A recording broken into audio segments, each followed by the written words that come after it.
the words left hanging. Bob Dylan's fingers tapped lightly on the armrest of his chair. He leaned forward just enough for everyone to feel that something monumental was about to leave his lips. The pause stretched on, heavy and deliberate, until the silence became almost unbearable. And then he didn't say it. Instead, Dylan smiled faintly, the kind of smile that hides more than it reveals. "The thing about the truth," he said, "is that it doesn't always belong to you alone." That single line sent a ripple through the room.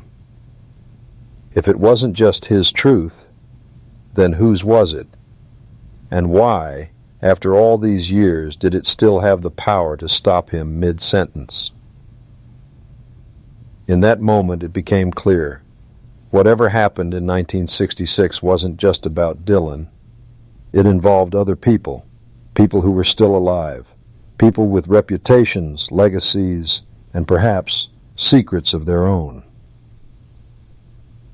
Some historians have long speculated about hidden meetings during Dylan's break from the spotlight. Whispers of late-night visits from famous musicians, cryptic letters from political figures, even claims that Dylan recorded music during his lost year that was deliberately buried and never released. But in Dylan's version, these weren't just rumors. They were shadows that followed him for decades. At 84, he finally admitted one thing. That night, after the crash, he wasn't alone. Someone was with him. Someone who knew exactly what happened and swore never to speak of it. "We made a pact," Dylan said quietly, "and I've kept it." He didn't name the person. He didn't even give a clue. But the way his eyes narrowed told everyone listening that the identity of this mystery figure would shock the world if revealed.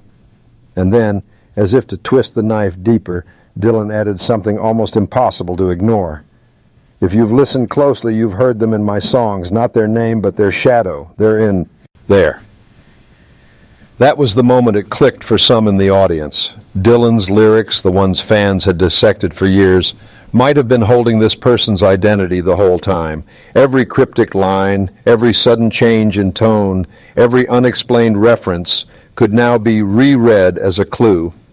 But before anyone could ask the obvious question, "Will you ever tell us who it is?" Dylan glanced at the clock and said, "Time's up." The conversation was over. He stood, shook a few hands, and slipped out the back door, leaving everyone stunned. Outside, a light rain had begun to fall. The streetlights flickered, and just like that, Bob Dylan was gone again, disappearing into the night like he always had. Only this time, the weight of his silence felt heavier than ever, and as the door closed behind him, one question echoed louder than any song. If the truth isn't his alone, then whose is it?